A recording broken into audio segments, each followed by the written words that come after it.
하나님의 말씀은 출애굽기 6장 2절부터 13절까지 말씀입니다.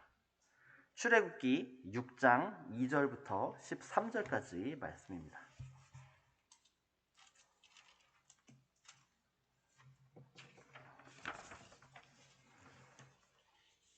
제가 봉독하여 읽어드리겠습니다.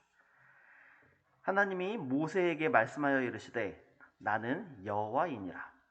내가 아브라함과 이삭과 야곱에게 전능의 하나님으로 나타났으나 나의 이름을 여호와로는 그들에게 알리지 아니하였고 가나안 땅 곧 그들이 거류하는 땅을 그들에게 주기로 그들과 언약하였더니 이제 애굽 사람이 종으로 삼은 이스라엘 자손의 신음소리를 내가 듣고 나의 언약을 기억하노라. 그러므로 이스라엘 자손에게 말하기를 나는 여호와라. 내가 애굽 사람의 무거운 짐 밑에서 너희를 빼내며 그들의 노역에서 너희를 건지며 편팔과 여러 큰 심판으로써 너희를 속량하여 너희를 내 백성으로 삼고 나는 너의 하나님이 되리니 나는 애굽 사람의 무거운 짐 밑에서 너희를 빼낸 너희의 하나님 여호와인 줄 너희가 알지라. 내가 아브라함과 이삭과 야곱에게 주기로 맹세한 땅으로 너희를 인도하고 그 땅을 너희에게 주어 기업을 삼게 하리라. 나는 여호와라 하셨다 하라. 모세가 이와 같이 이스라엘 자손에게 전하나 그들이 마음의 상함과 가혹한 노역으로 말미암아 모세의 말을 듣지 아니하였더라. 여호와께서 모세에게 말씀하여 이르시되 들어가서 애굽 왕 바로에게 말하여 이스라엘 자손을 그 땅에서 내보내게 하라. 모세가 여호와 앞에 아뢰어 이르되 이스라엘 자손도 내 말을 듣지 아니하였거든 바로가 어찌 들으리이까. 나는 입이 둔한 자이니라. 여호와께서 모세와 아론에게 말씀하사 그들로 이스라엘 자손과 애굽 왕 바로에게 명령을 전하고 이스라엘 자손을 애굽 땅에서 인도하여 내게 하시니라. 아멘. 안녕하세요. 평안한 한 주 보내셨나요? 요새 날씨가 계속 좀 좋아지고 따뜻한 이제 이미 봄이 들어왔고요.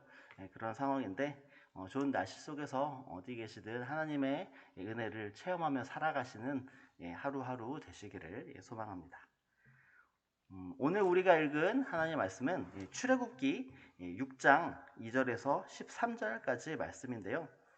오늘 읽었던 본문 이전에는 어떤 내용이 있었나요? 어제 또 그제 우리가 큐티를 통해서 봤던 본문이었는데요. 출애굽기 4장에서는 하나님께서 광야에서 양을 치고 있던 모세를 부르셔서 이스라엘 백성을 애굽에서 인도해 내라고 말씀하십니다. 그리고 출애굽기 5장에서는 모세는 하나님의 말씀에 순종하여 바로에게 찾아갑니다. 그리고 하나님의 말씀대로 이스라엘 백성들을 내보내 줄 것을 말합니다.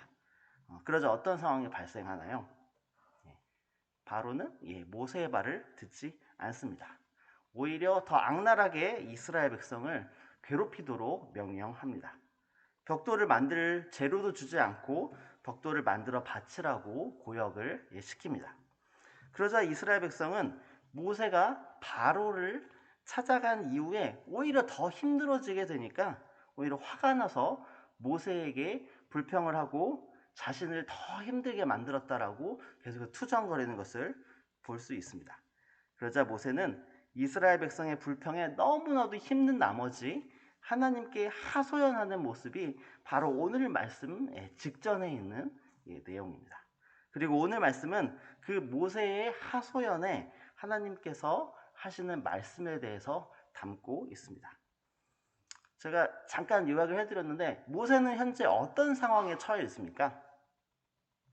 모세는 하나님의 말씀에 따라서 순종해서 하나님의 말씀대로 이야기했지만 이스라엘 백성의 말하는 그 결과는 오히려 자신을 비난하고 자신에게 불평을 하고 굉장히 모세가 어려운 상황 가운데 처해져 있습니다. 뿐만 아니라 이스라엘 백성들은 어떻습니까? 그들 또한 모세가 하나님의 말씀을 순종하여 바로에게 이야기하는 것으로 인해서 삶은 더욱더 힘들어지고 고된 삶을 살아가고 있습니다. 그 고된 삶에 대한 불똥이 모세에게 튀고 있는 현재의 상황입니다. 근데 오늘 말씀에서 이런 상황에 있는 모세에게 하나님께서 가장 먼저 하실 말씀을 주목하여 볼 필요가 있습니다. 가장 먼저 하실 말씀은 바로 하나님이 어떤 분이시냐라는 이야기를 하나님께서 하고 계십니다. 그 말씀이 바로 2절 말씀에 나는 여호와다 입니다.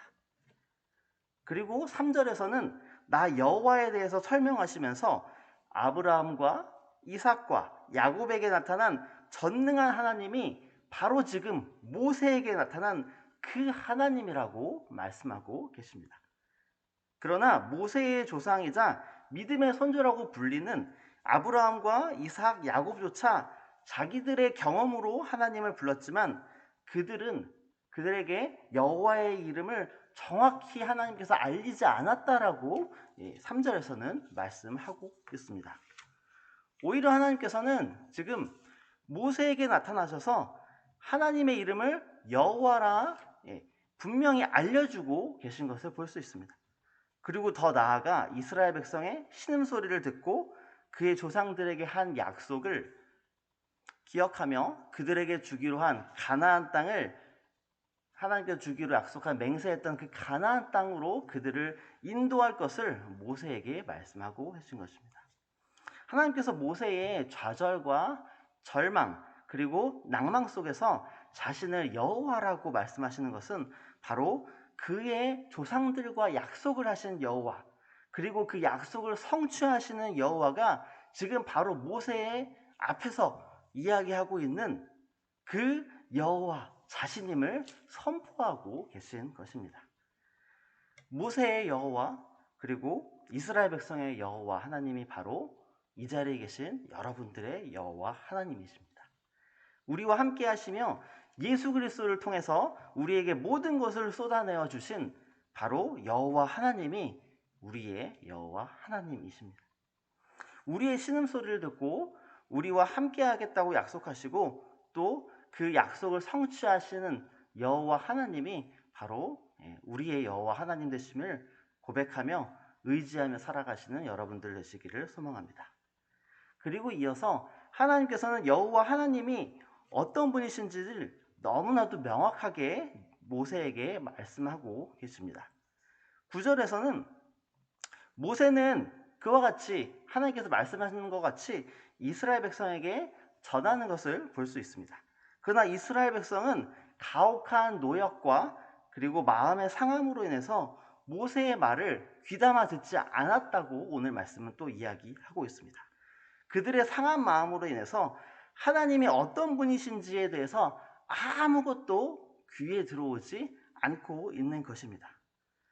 그런데 하나님에 대한 그 무덤덤한 반응은 비단 이스라엘 백성뿐만이 아니었습니다. 실상은 이 말을 전하고 있는 모세 역시 가졌던 반응이었습니다. 여호와 하나님께서 모세에게 그렇게 자신이 어떤 분인지를 이야기했지만 직접 그 하나님의 말씀을 들은 모세도 사실 동일한 반응을 볼 수 있습니다.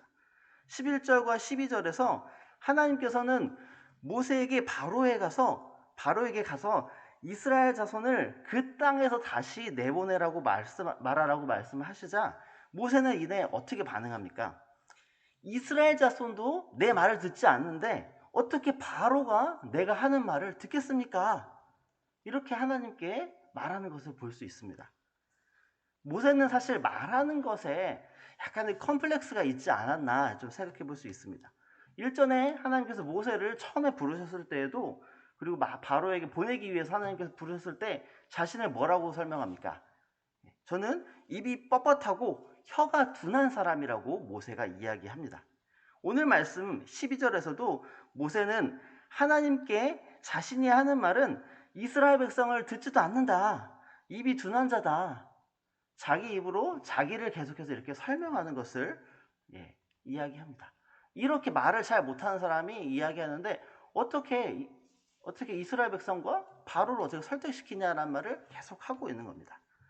근데 사실 모세가 하나님께 이렇게 반문하는 말의 의미는 무엇일까요?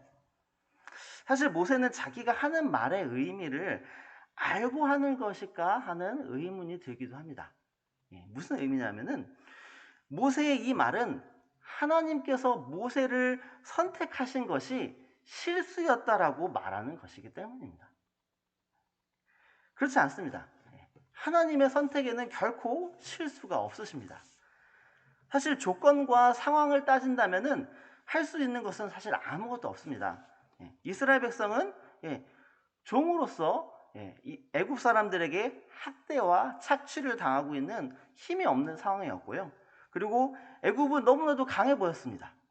그리고 이스라엘의 리더로 세워졌다라는 그런 사람이 모세, 모세도 자신은 말을 못하니까 아무것도 할 수 없다라고 그래서 뒤로 내빼고만 있는 상황입니다.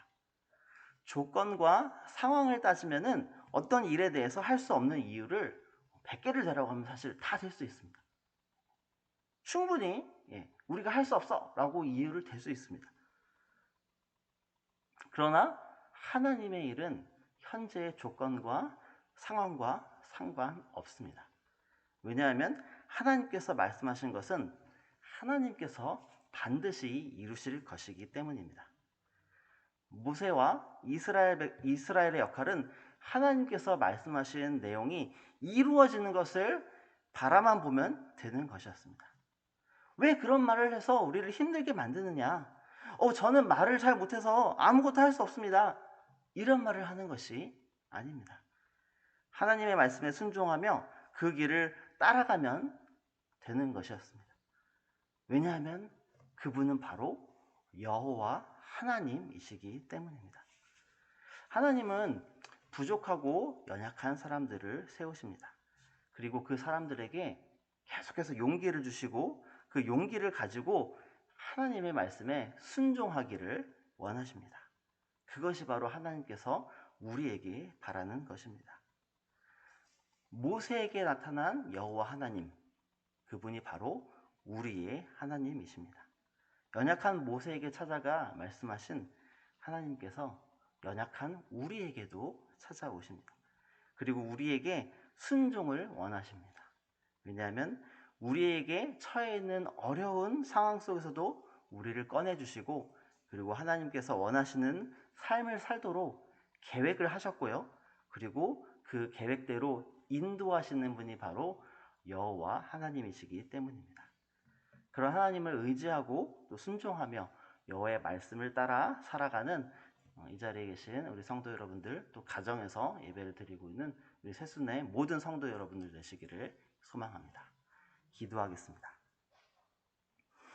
하나님 감사합니다. 모세와 이스라엘 백성이 처해진 상황을 보면은 여러 조건과 상황을 따졌을 때에 정말 할 수 없는 것이 아무것도 없다라고 여겼습니다. 하지만 그들에게는 여호와 하나님이 함께 계셨습니다. 모든 것들을 계획하시고 모든 것들을 하나님의 뜻 가운데 인도하실 하나님, 그 하나님이 바로 여호와 하나님이 바로 그들의 하나님이고 더 나아가 우리의 하나님입니다. 하나님께서 약속하신 것들을 반드시 이루어진다는 사실들을 우리가 믿으며 하나님께서 용기를 주시는 하나님을 우리가 의지하며 신뢰하며 하루하루를 살아가며 이 땅 가운데에 예수 그리스도의 사랑을 증거하며 하나님의 아름다운 이름을 온 열방 가운데 선포하는 귀한 성도 여러분들 되도록 하나님 인도하여 주시옵소서. 감사합니다. 예수 그리스도 이름으로 기도합니다. 아멘.